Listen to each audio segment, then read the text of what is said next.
It was a splendid morning on the island of Sodor. James the Red Engine was shuffling happily down the tracks to the station. The Fat Controller had a surprise for him, Thomas and Percy too. When James arrived, Thomas, Percy and the Fat Controller were already there. "Good morning, James," Thomas tooted. "Good morning, Thomas," said James. "I'm glad you're all here," said the Fat Controller. "A new engine has arrived on the island. Its name is Dudley."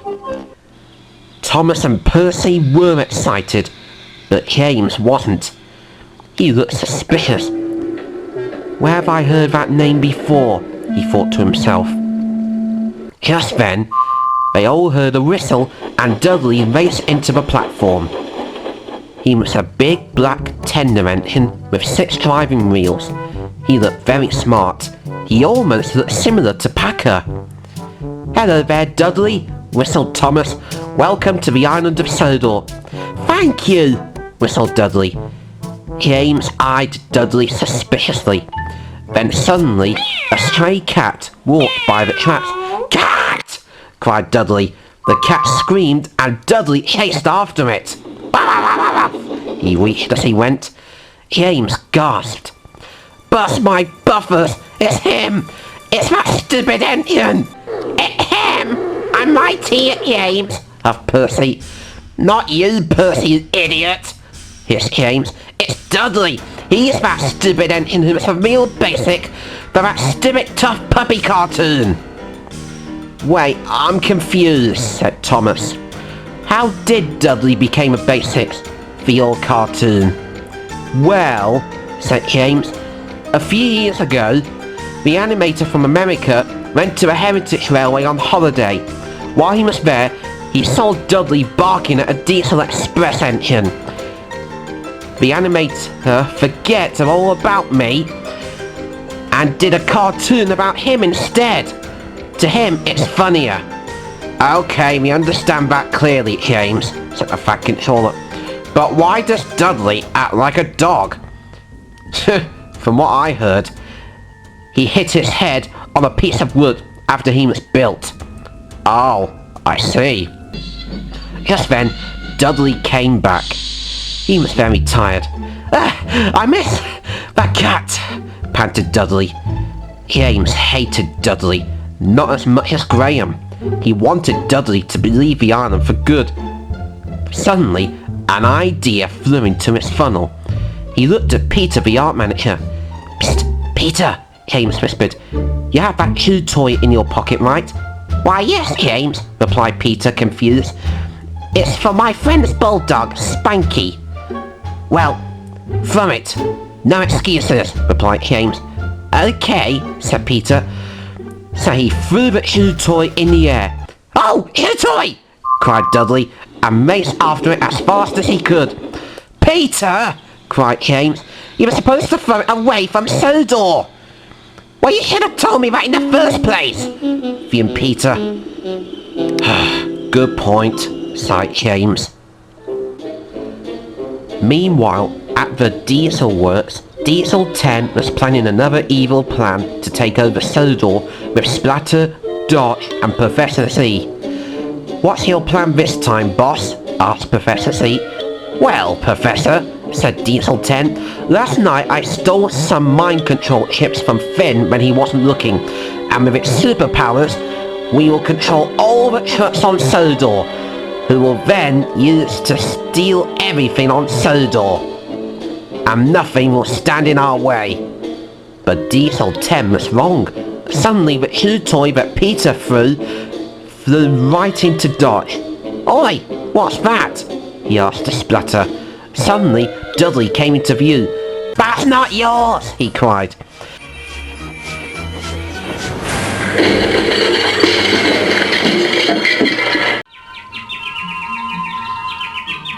"Oi, Diesel!" Dudley said. "You have something that doesn't belong to you." "Here," cried Diesel 10. "Take the mind control chips. I surrender." "Psh, not that," huffed Dudley. "The chew toy." "Oh, right, that," chuckled Diesel 10. Then he started to laugh. and so did Dudley. But as Dudley laughed, Diesel 10 snuck quietly away with the mind control chips. "Wow," Dudley said to himself, "what a weird Diesel." Just then, the Fat Controller arrived on board James. Finn McMissile came along to help clear up the mess as well. "What's going on here?" the Fat Controller called out. Dudley clucked up courage. "Oh, long story. You see, my chew toy flew in here and I got it back and, guess it's not that long of a story." "I see. That's the moron who peed at my life, Finn," James said to Finn. "And how exactly did you single-handedly capture the 3 of Sodor's most wanted diesels?" Finn asked Dudley. "The diesels are most wanted?" asked Dudley. "Diesel 10 is always one step ahead of us," Finn said to the Fat Controller. "This engine might just be the thing we need to even the playing field." Just then, Dudley saw his tender. "Wah! There it is again!" he cried. He started to chase his own tender, but wasn't watching where he was going and bumped into James. "Ow!" cried James. "You idiot!" "Oh, wait," said Dudley. "False alarm, it's just a tender." "Or perhaps we should just keep looking," said the Fat Controller. "Nonsense," replied Finn. "All he needs is a little bit more training."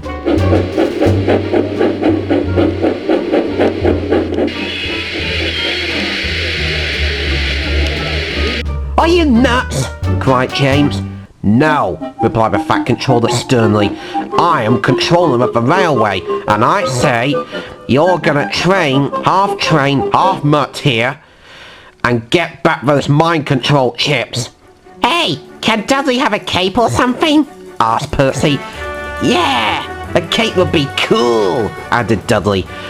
"I'm a secret agent tender chaser," of James, "not a superhero like Percy here." "Yeah, that ironing stuff sure was fun," chuckled Percy, remembering the time he had his suit on. "Anyways," continued James, "I've learned how to speak 120 languages fluently, mastered all forms of martial arts, and my buffers are registered as lethal weapons." "Maybe you should register your breath," growled Dudley. "Stop it!" cried Finn. "Now Diesel 10 has escaped near the wharf.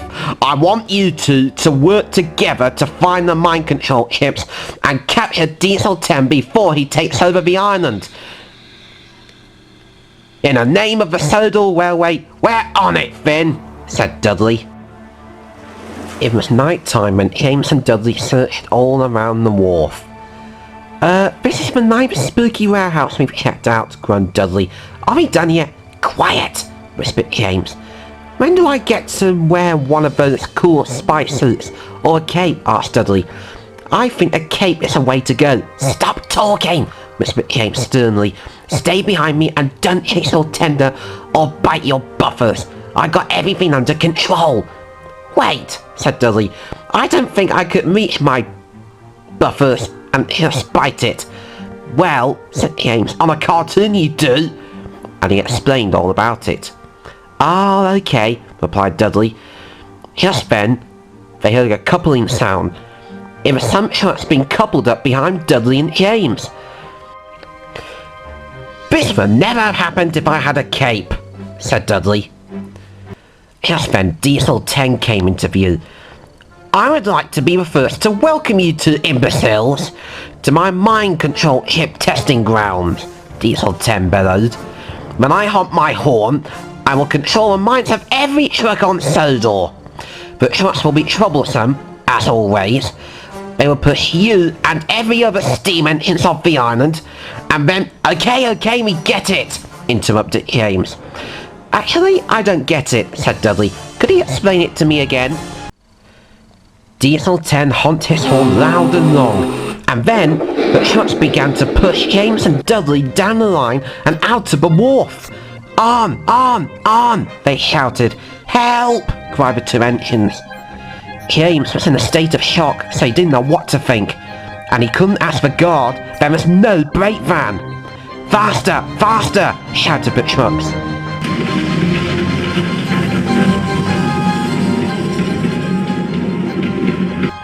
Suddenly, James saw the signal box and a siding up ahead.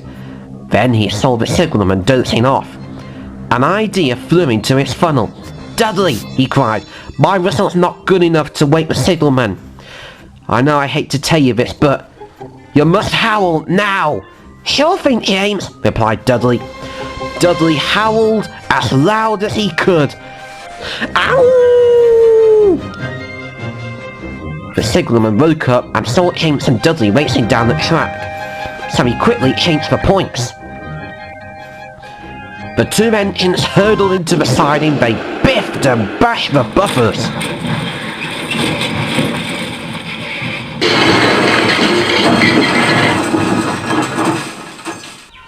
The truck's mind control chips bounced out of them.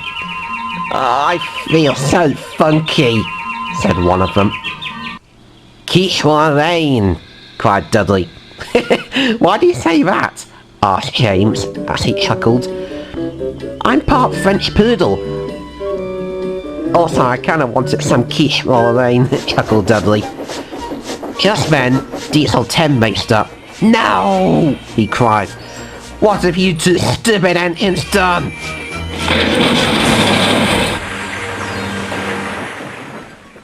"I shall now plot my revenge," he bellowed. "We shall make an awesome team," cried Dudley. "Now let's get me a cape and some quiche Lorraine." And even James had to smile a little bit.